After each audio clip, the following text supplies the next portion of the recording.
नमस्कार दोस्तों, स्वागत है आप सभी का आपके अपने YouTube चैनल नॉलेज पंडित पर। आपके लिए फिर से एक नया वीडियो लेकर आए हैं। लेटेस्ट एग्जाम पैटर्न को फॉलो करते हुए हमने वीडियो सेट किया है और चुनिंदा क्वेश्चंस इस वीडियो में लिए गए हैं। दोस्तों, हाल ही में कई एग्जाम्स के नोटिफिकेशन आए हैं, चाहे वो स्टेट लेवल पर हो या सेंट्रल लेवल पर हो। हर एग्जाम में आपके लिए सिलेक्टेड क्वेश्चंस पूछे जा रहे हैं। ये वीडियो आपके लिए एज अ रिवीजन और एज अ नए क्वेश्चंस की तरह काम करेगा। तो जो भी नए स्टूडेंट हैं, रेगुलर वीडियो अपडेटेड पाने के लिए आप हमारे चैनल को सब्सक्राइब कर लें और अगर आपने अभी तक बेल आइकन ऑन नहीं किया है तो बेल आइकन ऑन कर लीजिएगा। दोस्तों, वीडियो बनाने में बहुत मेहनत लगती है, अगर कर सकते हैं तो एक लाइक ज़रूर करिएगा और एटलीस्ट अपने किसी एक ग्रुप में तो ज़रूर शेयर करें वीडियो, जिससे उन सभी के पास ये वीडियो ये क्वेश्चंस पहुंचे जिनको इसकी ज़रूरत है। तो चलिए हम फिलहाल शुरू करते हैं वीडियो। सबसे पहला प्रश्न ये रहा आपके सामने। कांगड़ा हिमाचल प्रदेश के पठियार और कन्हियारा के प्राचीन चट्टानी शिलालेख किस लिपि में है? तो ये ब्राह्मी और खरोष्टी लिपि में है। उस पुरा स्थल का नाम बताइए जहां पर हड़प्पा कालीन जुते हुए खेत के प्रमाण मिलते हैं। तो कालीबंगा में हड़प्पा कालीन जुते हुए खेत के प्रमाण मिलते हैं। बौद्ध संघ के नियमों का उल्लेख कहां पर मिलता है? तो विनय पिटक में मिलता है। जारवे संस्कृति का सबसे बड़ा स्थल किसे माना जाता है? तो जारवे संस्कृति का सबसे बड़ा स्थल जो है बनवाली, जो कि हरियाणा में स्थित है, माना जाता है। अथर्ववेद में किसे प्रजापति की दो पुत्रियों के समान माना गया है? तो अथर्ववेद में प्रजापति की दो पुत्रियां सभा और समिति को माना गया है। ब्रिटिश शासन के दौरान उत्तर प्रदेश में भूमि पंजीकरण किस अधिकारी द्वारा किया जाता था? तो भूमि पंजीकरण का काम जो है लेखपाल करता था। किस सुल्तान ने गढ़मुक्तेश्वर की मस्जिद की दीवारों पर अपने शिलालेख में स्वयं को खलीफा का सहायक कहा है? तो खलीफा का सहायक अलाउद्दीन खिलजी ने कहा है। अशोक के किस शिलालेख में पशु बलि को निषिद्ध किया गया है? तो प्रथम शिलालेख जो अशोक का है उसमें पशु बलि को निषिद्ध किया गया है। सर्वप्रथम सती प्रथा का उल्लेख प्रमाण किस 10 आलेख में मिलता है? 10वें आलेख में मिलता है। तो यह है एरण अभिलेख, जो कि गोपराज नामक सेनापति की पत्नी के सती होने का प्रमाण देता है। प्राचीन काल में बौद्ध संस्कृति का अंतर्राष्ट्रीय केंद्र किसे माना जाता था? तो प्राचीन काल में बौद्ध संस्कृति का अंतर्राष्ट्रीय केंद्र जो है नालंदा को माना जाता था। एलोरा के कैलाश मंदिर का निर्माण किसके द्वारा कराया गया था? तो एलोरा के कैलाश मंदिर का निर्माण राष्ट्रकूट राजा नरेश कृष्ण प्रथम, राष्ट्रकूट नरेश यानी कि राजा कृष्ण प्रथम के द्वारा कराया गया था। उरसभा तथा नगरम का संबंध किस राजवंश से है? तो उरसभा और नगरम चोल राजवंश से संबंधित शब्दावलियां हैं। मुसलमानों से लिया जाने वाला एकमात्र कर कौन सा था? तो मुसलमानों से लिया जाने वाला एकमात्र कर जो है उसे जकात कहा जाता था। अकबर के शासनकाल में प्रचलित चौकोर चांदी के सिक्के किस नाम से जाने जाते थे? तो ये चौकोर चांदी के सिक्के जो हैं जलाली के नाम से जाने जाते थे। फारसी कविता का भारतीकरण करने वाला प्रथम कवि कौन था? तो फारसी कविता का भारतीकरण करने वाला पहला कवि अमीर खुसरो था। नेक्स्ट क्वेश्चन है, दोआब की आर्थिक क्षमता समझने वाला प्रथम सुल्तान कौन था? तो दोआब की आर्थिक क्षमता समझने वाला प्रथम सुल्तान जो है इल्तुतमिश था। मुगल शासकों के अंतर्गत मनसबदारी प्रथा की उत्पत्ति कहाँ से हुई है? तो मनसबदारी प्रथा मध्य एशिया से उत्पत्ति मानी जाती है। राइट आंसर हो जाएगा। आगरा के किले की मोती मस्जिद का निर्माण किसने कराया था? तो शाहजहां ने आगरा के किले की मोती मस्जिद का निर्माण कराया था। चौरी चौरा की घटना किस वायसराय के काल में हुई थी? तो लॉर्ड रीडिंग, जो कि 1921 से 1926 तक वायसराय के पद पर था, चौरी चौरा की घटना हुई थी। किस वायसराय के काल में कलकत्ता, मद्रास तथा बंबई में उच्च न्यायालय की स्थापना हुई? तो कलकत्ता, मद्रास और बंबई में उच्च न्यायालय की स्थापना जॉन लॉरेंस के समय में हुई थी। प्रसिद्ध चित्रकार दसवंत के चित्र कहाँ मिलते हैं? तो रज्मनामा में प्रसिद्ध चित्रकार दसवंत के चित्र मिलते हैं। नेक्स्ट क्वेश्चन है, संसार अस्थिर है, क्षणिक है, क्षणी भंगुर है और इस नाम से ज्ञात होने वाले इस विचार का सर्वप्रथम प्रस्तुतिकरण किसने दिया था? तो यहाँ पर राइट आंसर हो जाएगा महात्मा बुद्ध ने दिया था। मृगदाब सारनाथ में बुद्ध द्वारा दिया गया प्रथम उपदेश किस नाम से जाना जाता है? तो मृगदाब सारनाथ में दिया गया बुद्ध का प्रथम उपदेश धर्मचक्र प्रवर्तन के नाम से जाना जाता है। अयोध्या में स्थित बाबरी मस्जिद का निर्माण किसने कराया था? तो अयोध्या में स्थित बाबरी मस्जिद का निर्माण जो है ये मीर बांकी ने कराया था। टोडरमल ने किस क्षेत्र में योगदान के लिए ख्याति अर्जित की है? तो टोडरमल ने अपने भू राजस्व प्रबंधन के क्षेत्रों में ख्याति अर्जित की है। किस मुगल शासक का मकबरा भारत में नहीं है? तो जहांगीर का मकबरा लाहौर पाकिस्तान में है, भारत में नहीं है। मोहम्मद बिन कासिम द्वारा सिंध की विजय कब की गई थी? तो 712 ईस्वी में मोहम्मद बिन कासिम के द्वारा सिंध की विजय की गई थी। महमूद गजनवी का दरबारी इतिहासकार कौन था? तो उतबी महमूद गजनवी का दरबारी इतिहासकार था। पुलकेशिन द्वितीय की राजधानी कहाँ पर थी? तो वातापी पुलकेशिन द्वितीय की राजधानी थी। मोहम्मद गौरी के किस दास ने बंगाल और बिहार पर विजय प्राप्त की थी? तो मोहम्मद बिन बख्तियार खिलजी ने बंगाल और बिहार पर विजय प्राप्त की थी। आंध्र सतवाहन वंश का वह कौन सा शासक था जिसने वेंकटकर्ण स्वामी की उपाधि धारण की थी? तो वेणकंटक स्वामी की उपाधि गौतमी पुत्र सतकर्णी ने धारण की थी। हर्ष के शासनकाल में भूमि कर कृषि उत्पाद का कितना भाग वसूला जाता था? तो 1/6 भाग भूमि कर कृषि उत्पाद का वसूला जाता था। सिंधु घाटी सभ्यता के किस स्थल पर प्राक सैंधव संस्कृति की सबसे महत्वपूर्ण उपलब्धि एक जुते हुए खेत के साक्ष्य मिलते हैं? तो कालीबंगा जो कि राजस्थान में है, वहां पर जुते हुए खेत के साक्ष्य मिलते हैं। किस मंदिर में शिखर का सबसे पहला उदाहरण मिलता है? तो देवगढ़ का दशावतार मंदिर में शिखर का सबसे पहला उदाहरण मिलता है। बौद्ध धर्म की किस संगति में बौद्ध धर्म 2 भागों में हीनयान और महायान में विभाजित हो गया था? तो चौथी संगति में विभाजित हो गया था। पाल वंश के किस शासक ने प्रसिद्ध विक्रमशिला विश्वविद्यालय की स्थापना करवाई थी? तो धर्मपाल ने करवाई थी। गुप्त वंश का कौन सा शासक देवराज तथा देवगुप्त के नाम से भी जाना जाता था? तो उसका नाम चंद्रगुप्त द्वितीय था।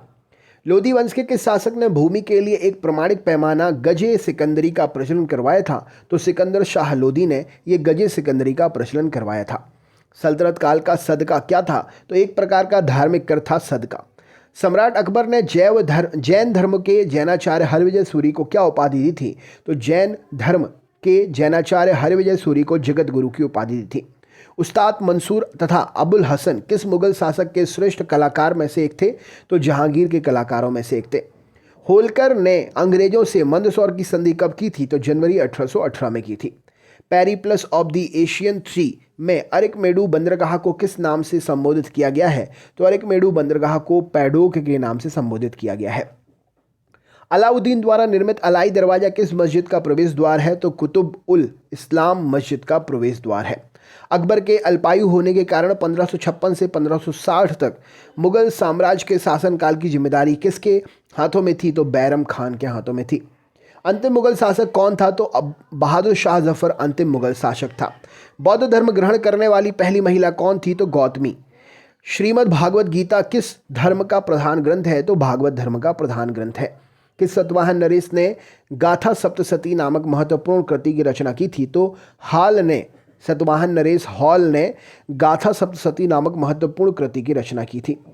किस राष्ट्रकूट शासक ने एलोरा के पर्वतों को कटवाकर प्रसिद्ध कैलाश मंदिर का निर्माण करवाया था? तो कृष्ण प्रथम ने एलोरा के प्रसिद्ध पर्वतों को चट्टानों को कटवाकर जो है ये मंदिर का कैलाश मंदिर का निर्माण करवाया था। चोल शासक किस धर्म के अनुयायी थे? तो ये शैव धर्म के अनुयायी थे। किस युद्ध को जीतने के पश्चात शेर शाह ने दिल्ली में अफगान सत्ता की स्थापना की? तो चौसा के युद्ध को जीतने के बाद में शेर शाह ने अफगान सत्ता की स्थापना की थी दिल्ली में। आलमगीर टीला जो कि 1958 में पता लगाया गया था, कहाँ पर है? तो उत्तर प्रदेश के मेरठ में ये आलमगीर टीला है। ऐहोल अभिलेख किस शासक से संबंधित है? तो ये पुलकेशिन द्वितीय से संबंधित है। तोलवकपियम किस युग की महान कृति है? तो संगम युग की महान कृति है तोलवकपियम। इलाहाबाद स्तंभ लेख का रचनाकार कौन था? तो हरिशेन इलाहाबाद स्तंभ लेख का रचनाकार था। किस मुगल शासक को शहो बेखबर के नाम से जाना जाता था? तो बहादुर शाह प्रथम को शहो बेखबर के नाम से जाना जाता था। अंतिम मुगल बादशाह बहादुर शाह द्वितीय की मृत्यु कहाँ पर हुई थी? तो रंगून में बहादुर शाह द्वितीय की मृत्यु हुई थी। फोर्ट विलियम कहाँ पर है? तो कलकत्ता में फोर्ट विलियम स्थित है। रणजीत सिंह और ब्रिटिश ईस्ट इंडिया कंपनी के बीच में 1809 में कौन सी संधि हस्तांतरित हुई थी? तो रणजीत सिंह और ब्रिटिश ईस्ट इंडिया कंपनी के बीच में 1809 में अमृतसर की संधि हस्ताक्षरित हुई थी। सिंध की विजय का श्रेय किस ब्रिटिश अधिकारी को जाता है? तो चार्ल्स नेपियर को सिंध की विजय का श्रेय जाता है। वैदिक राजाओं द्वारा अपनी प्रजा से वसूल किए जाने वाले कर उपहार का नाम क्या था? तो उसे बलि के नाम से जाना जाता था। संगम युग का ग्रंथ मणि मेकले किस धर्म की श्रेष्ठता प्रतिपादित करता है? तो संगम युग का ग्रंथ मणि मेकले बौद्ध धर्म की श्रेष्ठता प्रतिपादित करता है। भगवान बुद्ध के जीवन की किस घटना को महाभिनिष्क्रमण कहा गया है? तो गृह त्याग को महाभिनिष्क्रमण कहा गया है। किस स्रोत के अनुसार अशोक ने अपनी वृद्धावस्था में राज सिंहासन का अपने पौत्र संप्रति के पक्ष में परित्याग कर दिया था? तो दिव्य वदान स्रोत में ये हमें पता चलता है। 40 अमीरों का समूह का जड़ से मूल से विनाश किसने किया था? तो बलबन ने किया था। हैदराबाद नगर का संस्थापक कौन था? तो मोहम्मद अली कुतुब शाह हैदराबाद नगर का जो है संस्थापक था। चांद बीबी का विवाह किस राज्य के किस सुल्तान से हुआ था? तो बीजापुर के अली आदिल शाह से चांद बीबी का विवाह हुआ था। सुप्रसिद्ध कृति तबकात-ए-अकबरी की रचना किसने की थी? तो ख्वाजा निजामुद्दीन अहमद ने तबकात-ए-अकबरी की रचना की थी। सामवेद को गाने वाले विशेषज्ञ क्या कहलाते थे? तो उनको उगदाता कहा जाता था। जैन साहित्य को किस नाम से जाना जाता है? तो आगम के नाम से जाना जाता है। अधिकांश विद्वानों के अनुसार सिंधु घाटी सभ्यता के निर्माता कौन थे? तो वो द्रविड़ सभ्यता मानी जाती है। संगम काल में राजा के जन्मदिन को क्या कहा जाता था? तो पेरूनल राजा के जन्मदिन को संगम काल में कहते थे। याज्ञवल्क्य स्मृति टीका किसने लिखी है? तो विज्ञानेश्वर ने याज्ञवल्क्य स्मृति टीका लिखी है। कश्मीर का अकबर किसे कहते हैं? तो जैनुलाब्दीन को कश्मीर का अकबर कहा जाता है। बाबर की आत्मकथा तुझके बाबरी किस भाषा में लिखी गई है? तो ये तुर्की भाषा में लिखी गई है। ईस्ट इंडिया कंपनी को बंगाल और बिहार की दीवानी किस मुगल सम्राट ने प्रदान की थी? तो शाह आलम द्वितीय ने प्रदान की थी। ऋग्वेद में दस्यु शब्द किसके लिए आया है? तो अनार्यों के लिए दस्यु शब्द आया है।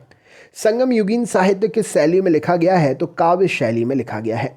गौतम बुद्ध के जन्म के समय पाटलिपुत्र का सम्राट कौन था? तो बिंबिसार था। चंद्रावर का युद्ध किस किस के बीच में हुआ था? तो मोहम्मद गौरी तथा जयचंद के बीच में चंद्रावर का युद्ध हुआ था। परमार वंश की राजधानी कहाँ पर थी? तो धारा नगरी परमार वंश की राजधानी थी। महाबलीपुरम स्थित 7 रथ मंदिरों का निर्माण किसने करवाया था? तो नरसिंहवर्मन प्रथम ने महाबलीपुरम स्थित 7 रथ मंदिरों का निर्माण कराया था। तहकीक-ए-हिंद ग्रंथ की रचना किसने की थी? तो अल-बरूनी ने की थी। दीवाने कोही की स्थापना किस सुल्तान ने की थी? तो मोहम्मद तुगलक ने की थी। जफरनामा के नाम से इतिहास में क्या विख्यात हुआ है? तो औरंगजेब को लिखा गया गुरु गोविंद सिंह का पत्र। आर्यों के पूर्व की ओर प्रसार का अभिज्ञान कराने वाली अग्नि वैश्वानर तथा विद्ये माधव की कथा का उल्लेख किस ग्रंथ में मिलता है? तो शतपथ ब्राह्मण में उल्लेख मिलता है। ऋग्वेद में सबसे अधिक मंत्र किस देवता की स्तुति में लिखे गए हैं? तो इंद्र की स्तुति में लिखे गए हैं। निषाद का सबसे पहला उल्लेख किस ग्रंथ में मिलता है? तो यजुर्वेद में मिलता है। खानवा के युद्ध में मेवाड़ को पराजित करने वाला शासक कौन था? तो बाबर था। लॉर्ड डलहौजी ने अपहरण की नीति के अंतर्गत सर्वप्रथम किस राज्य को अंग्रेजी साम्राज्य के अधीन किया था? तो सतारा को सबसे पहले अंग्रेजी साम्राज्य के अधीन किया था। भारत में स्थानीय स्वशासन का प्रारंभ किसने किया? तो लॉर्ड रिपन ने किया था। मध्यकालीन इतिहास का सर्वाधिक विवादास्पद शासक किसे माना गया है? तो मोहम्मद तुगलक को मध्यकालीन इतिहास का सर्वाधिक विवादास्पद शासक माना गया है।